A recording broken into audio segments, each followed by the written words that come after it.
the Economic Club of Chicago and Bloomberg both invited Vice President Harris to a similar interview about her economic plans that she has declined so far. And second, just to set some parameters about this interview, which I was just discussing with President Trump, we're going to focus on business and the economy. And that's partly because this is a business audience, but it's also because voters insist that the economy is the main issue that matters when they vote. So, on that note, let me invite onto the stage President Trump.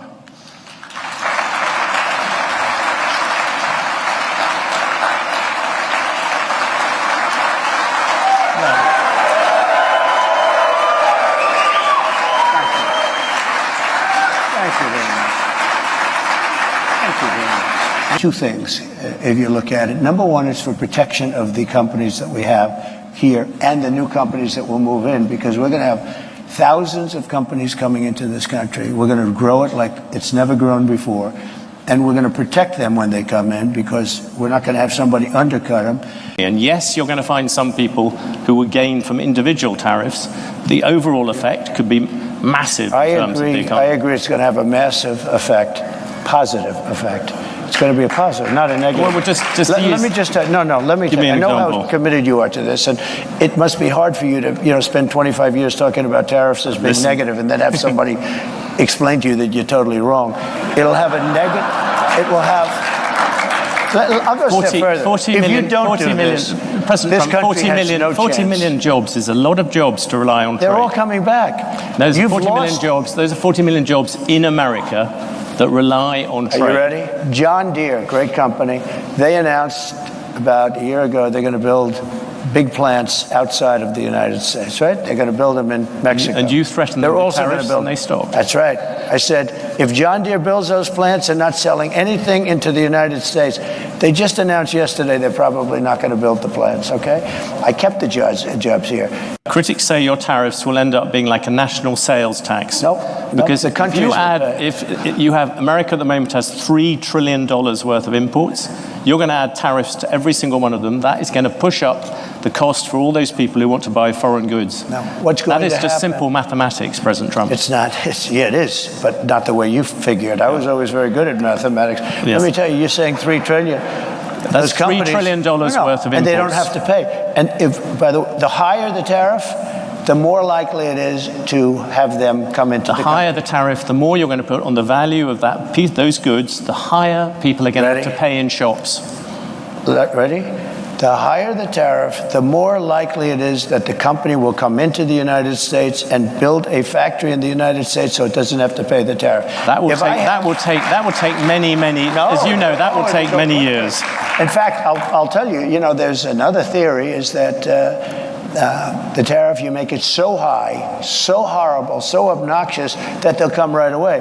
When I do the 10%, 10% is really, first of all, 10% when you collect it is hundreds of billions of dollars. The numbers that you're talking about, all reducing our deficit.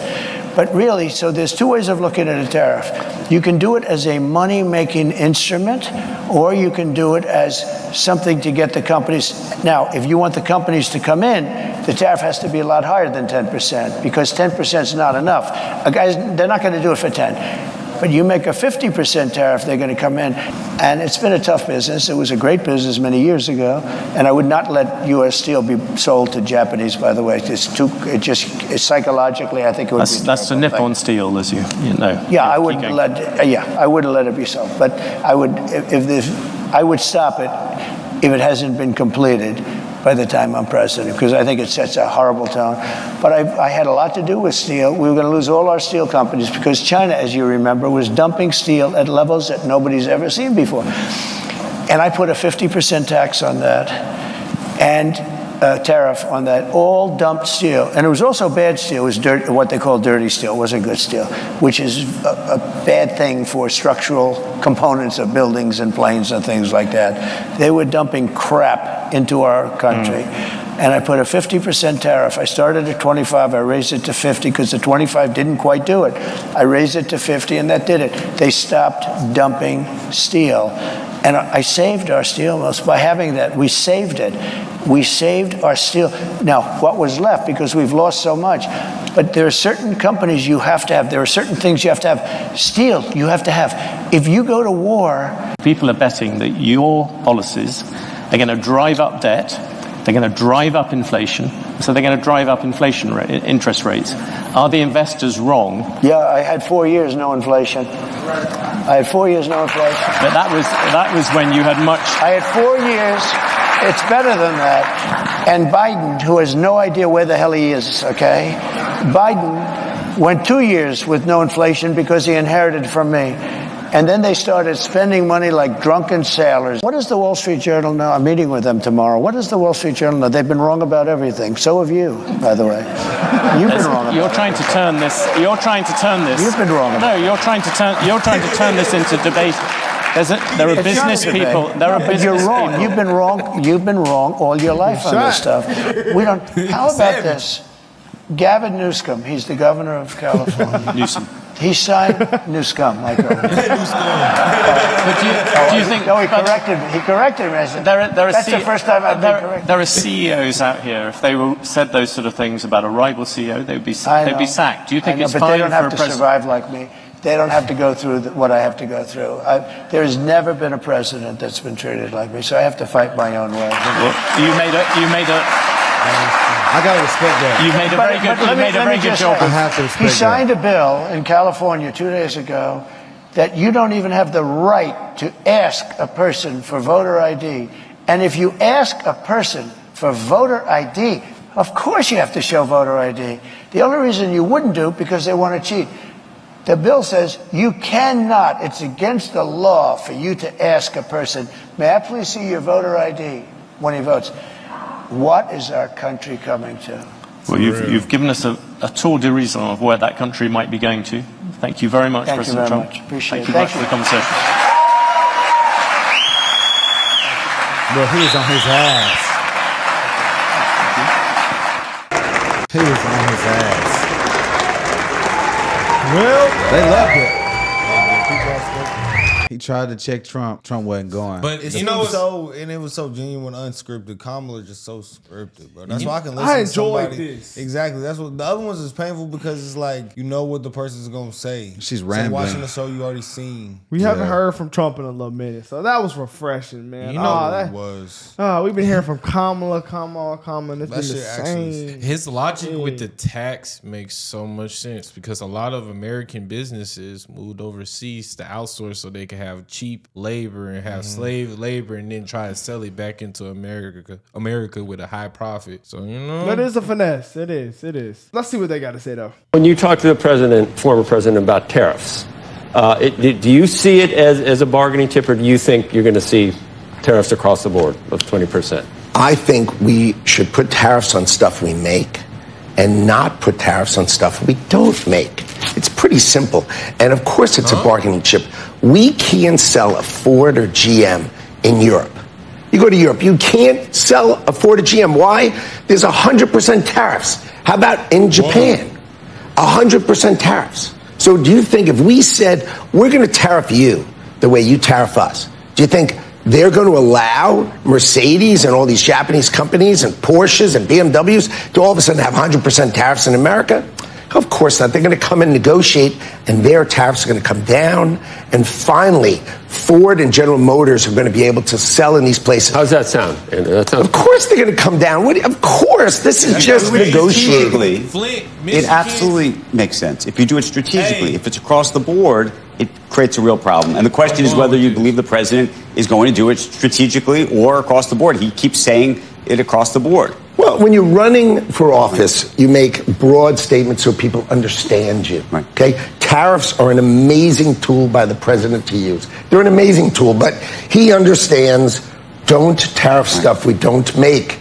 Right? If we don't make it and you want to buy it, I don't want to put the price up there. It's pointless. But use tariffs to build in America. If we want to make it in America, tariff it, or if we're competing with it, tariff it. But you got to remember, we need to protect the American worker. Finally, someone's going to protect the American worker, and Donald Trump is here to protect the American worker. Do you think we make a lot of money in tariffs, or if they're used as negotiating tactics? Look, tariffs will come down there. We're not going to have super high tariffs here either. There's not going to be a big pot of money at the end of the day. I love that story. So which is it? Do we make a lot of money on tariffs, or we bring productivity here and we drive up our workers here? So it's a win-win scenario. I like both of them. I think what's going to happen is we'll make a bunch of money on the tariffs, but mostly everybody else is going to negotiate with us, and we will be more fair. In 1948, right, we came up with something called the Marshall Plan, right? The world, Germany and Japan were destroyed after World War II, and we wanted to export our economy to them. So we made a rule. They could tariff us, and we won't tariff them. So they can rebuild. This is the best explanation I've heard of. So they can rebuild their economy. We rebuilt their economy using something called the Marshall Plan. Our economy is so awesome that we'll use it to help you rebuild. When should that have ended? What do you think, 1980? Right? 1985? I mean, why 40 years are Japan and Germany and all of Europe still tariffing the heck out of our auto industry, tariffing the heck out of our furniture industry? Do you realize all your furniture you're buying that's made foreign? It seems crazy. Why? It's because they tariff us and we don't tariff them. It's so obvious. It seems like It doesn't make sense. It seems like America just getting. Yeah, bro, that's what it keep looking like. Just everybody just saying, F y'all. We want bread from y'all. We don't care. Y'all help y'all American. And you know, that is a big liberal talking point. When I argue with liberals, like my friends, they be like, "Bro, do you know what a tariff is, bro? Do you know what a tariff is, bro?" Bro, I just think when you argue with liberals, they deny everything that's happening because their side is allowing it to happen, and their side is the ones telling you that those who acknowledge what's happening is wrong is lying. So they, in their defense, they just repeat that, "Oh, you're a liar. You believe lies. It's all this. It's not true. It's this and that and that." But then you come on these other networks and you have people who are not in politics tell you their opinion, or they present you with some facts that confirms that it actually is bad and is the truth and it's not a lie, and it confirms what you think all along. Yeah, it's crazy. You know, like that's why everything made in China, bro. You know what's crazy? You know, the John Deere would have probably hurt Louisiana so bad. Why? Because that's their main.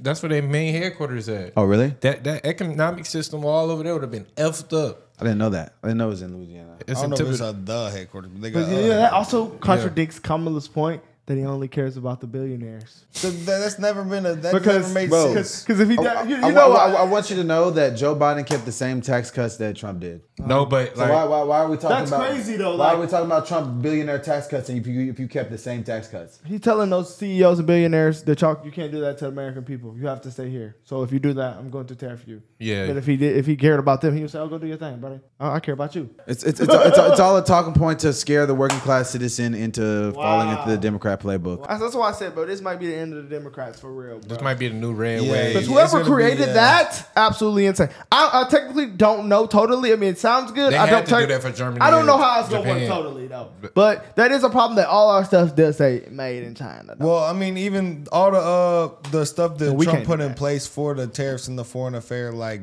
businesses, Biden them kept in place. Remember you said that at the debate. Yeah. He said, so if my stuff was bad, why didn't you take it away? Great question. That is a good question. Talk that up under questions that need answers. Well, guys, let's know what y'all think about this one. That's pretty crazy. We go.